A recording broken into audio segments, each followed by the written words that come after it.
We shall now continue the general debate.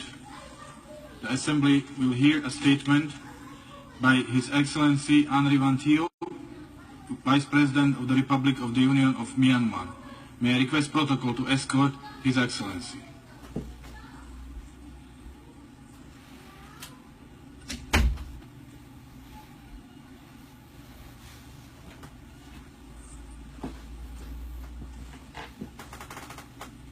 I have a great pleasure in welcoming the Vice President of the Republic of the Union of Myanmar, His Excellency VanThio, and I invite him to address the General Assembly.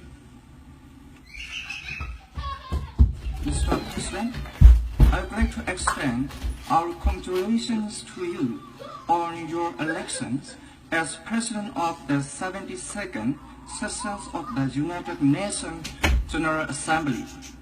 We are confident that under your able leadership, this year's session will be fruitful.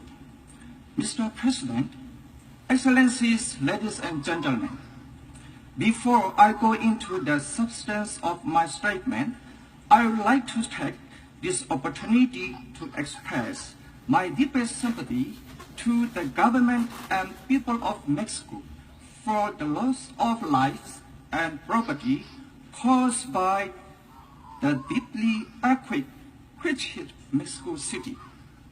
I also wish to convey our profound sympathy to the government and people of the United States who experienced horrendous consequences of hurricanes in a short span of 2 weeks. Our sympathies also to go to the people of Puerto Rico who are still reeling from the effects of Hurricane Maria. The intensity and frequency of such natural disasters are evidence of climate change.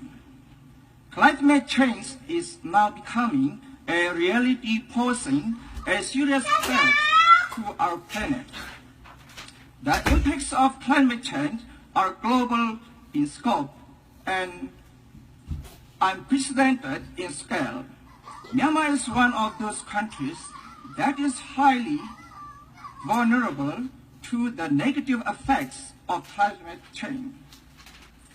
As a country frequently affected by storms, floods, and droughts, Myanmar welcomes the Paris Agreement on climate change.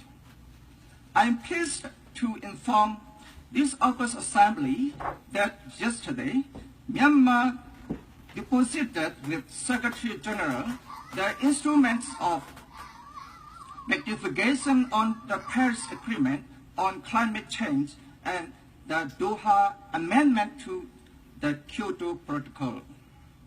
Mr. President, Excellencies, ladies and gentlemen, we welcome this year's theme, focusing on people striving for peace and a decent life for all on sustainable planet.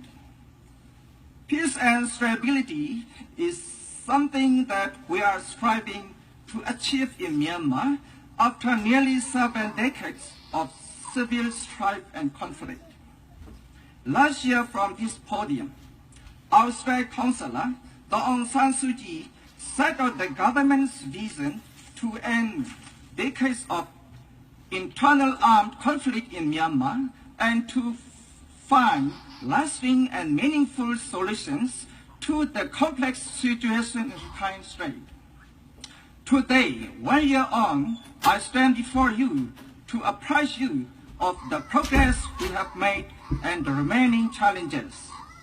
Given that the situation in Rakhine State has understandably been the focus of the world's attention in recent weeks, let me start by addressing this issue. Mr. President, Excellencies, ladies and gentlemen, yesterday, the State Councillor briefed the diplomatic corps on the government's efforts regarding national reconciliation and peace. He highlighted the achievements in the past 18 months and challenges that remain. In touching upon the situation in Rakhine, she said that Myanmar shares the concern of the international community regarding displacements and suffering of all communities affected by the latest round of terrorist attacks. She also stressed that, and I quote, "We condemn all human rights violations and unlawful violence. We are committed to the restoration of peace, stability, and rule of law throughout the state. The security forces have been instructed to adhere strictly to the code of conduct. In carrying out security operations, to exercise all due restraint and to take full measures to avoid collateral damage and the harming of innocent civilians, human rights violations, and all other acts that impair stability and harmony and undermine the rule of law will be addressed in accordance with strict norms of justice. We feel deeply for the suffering of all the people who have been caught up in the conflict." Unquote. Mr. President, Excellencies, ladies and gentlemen, the situation in Rakhine has been one of the top priorities of the government since its assumed office. The government has been endeavoring to restore peace and stability and to promote harmony among all communities. The Central Committee on Implementation of Peace, Stability, and Development of Rakhine State, chaired by the State Councillor herself, was established on 30 May 2016 to address the specific needs of the state. Additionally, in August 2016, she set up a commission headed by Dr. Kofi Annan to advise the government on sustainable solutions to a complex situation in Rakhine. We have been striving to ensure that the Rakhine State is duly developed while ensuring peace, stability, and societal cohesion. This is no easy task. Deep mistrust developed over decades has to be slowly chiseled away. On 24 August 2017, the Kofi Annan Commission released its final report. Our government immediately welcomed it. We had hoped that today's occasion will be an opportunity for us to communicate to the world the progress that we have made towards implementing the Commission's recommendations. It is therefore with deep regret that instead I must primarily address you on the current state of affairs in the Rakhine State. Following the recent attacks by the terrorist group known as ARSA last month, Mr. President, Excellencies, ladies and gentlemen, as you are aware, within hours of the release of Advisory Commission's report, a series of coordinated attacks were carried out on 30 police outposts in northern Rakhine. The RSA claimed responsibility for the attacks. These attacks ignited fresh violence in the region, resulting in significant loss of life, widespread suffering, and mass displacement of all communities. Those who have had to abandon their hearth and home are many, not just Muslim in Rakhine, but also small minority groups such as Dinet, Maru, Tat, Baramati, and Hindus. Most of the world has been oblivious of their existence and plight. Let me be clear. The government of Myanmar is deeply concerned about the present situation in Rakhine. Our deepest sympathy goes to the families of all innocent civilians and members of the police and security forces who have lost their lives. There's no denying that this is a problem of significant magnitude. I'm happy to inform you that the situation has improved. No armed clashes have been reported since 5th September. Accordingly, we are concerned by reporting that the numbers of Muslims crossing into Bangladesh remain unabated. We would need to find out the reason for this exodus. What is little known is that the great majority of the Muslim population decided to remain in their villages. We see the need to ensure that vital humanitarian assistance is provided to all those in need. Moreover, we acknowledge that the duty to respond to challenges in Rakhine State is first and foremost the duty of our national government. The situation in Rakhine is complex. The challenges we face are significant. We have accordingly adopted an integrated national strategy to address this problem. I am pleased to announce the launch of a committee chaired by the Union Minister of Social Welfare, Relief and Resettlement to implement the recommendations of the Advisory Commission.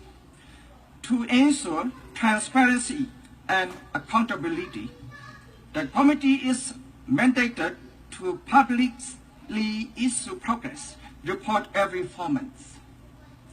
In addition to the committee, we intend to establish an advisory board comprised of eminent persons from both Myanmar and abroad. At present, humanitarian assistance is our first priority. We are committed to ensuring that aid is received by all those in need, without discrimination. We have already dedicated significant national funds and resources to humanitarian relief operations. I am also pleased to inform you that a new government-led mechanism established in cooperation with the Red Cross movement has also started its humanitarian assistance activities. On behalf of the government of Myanmar, I would like to express my gratitude to all those countries who have offered to contribute towards this assistance program. In particular, we are grateful for the generous offers of support that we have recently received from many of our friends across the world. At the same time, we are working hard to enhance relations with Bangladesh. The Minister of State for Foreign Affairs and the National Security Advisor visited Bangladesh in January and July of this year. We are hoping for a visit from the Home Minister of Bangladesh, but it had to be postponed as the minister could not come in August. We will welcome him at any time that he is able to come and hope to take forward our cooperation on border security matters. There has been a call for the repatriation of displaced people who have recently fled from northern Rakhine to Bangladesh. The State Councillor, in her speech yesterday, stated that Myanmar was prepared to start the verification process at any time. Our two neighbors have had the experience of such a process in 1993 through the establishment of a joint working group for implementation repatriation process. We can develop a process based on the experience of 1993. Mr. President, Excellencies, ladies and gentlemen, Myanmar stands together with the rest of the world in the condemning terrorism in all its forms and manifestation. Terrorism constitutes one of the most serious threats to international peace and security. Our position is clear. We cannot condone terrorism. At the same time, the government is working to ensure that acts of terrorism will not distract us from pursuing the long-term strategy that is necessary to address the complex challenges in Rakhine State today. The recommendations of the Rakhine Advisory Commission provide us with a clear roadmap. Our implementation committee began its work last week, and in due course, we will be inviting observers to witness some of our programs. Mr. President, Excellencies, ladies and gentlemen, the recent events in Rakhine State are a painful reminder that we face difficult challenges ahead on the long journey towards peace, prosperity, and democracy. However, please allow me to reiterate this. Our commitment to peace remains as strong and as unwavering today as it was 1 year ago when our State Councillor, Daw Aung San Suu Kyi, first addressed you from this podium.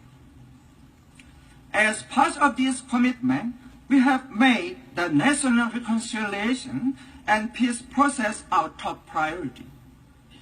Our vision here is clear: to achieve a democratic federal union based on the principles of freedom, justice, equal rights, and self-determination.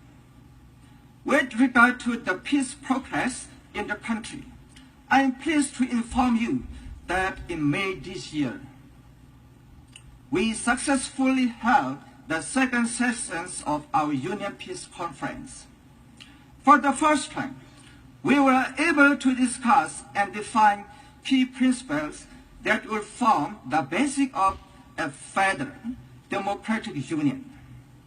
The Union Accord, consisting of 37 principles, covers the political, economic, social, and environmental sectors, was signed by representatives of the government, the parliament, the military, ethnic armed organizations, and political parties.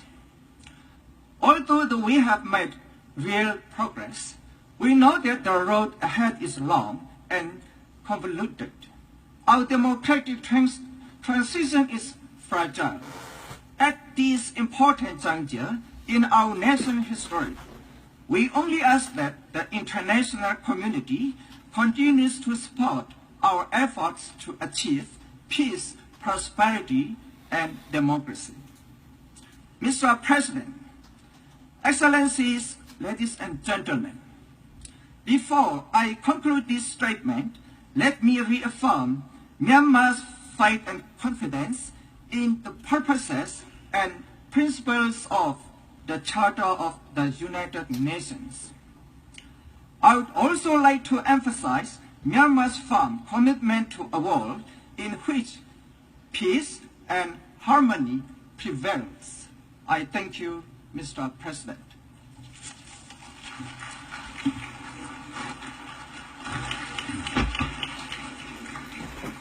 A nombre de la Asamblea General, deseo dar las gracias al excelentísimo señor Henry VanThio, vicepresidente de la República de la Unión de Myanmar,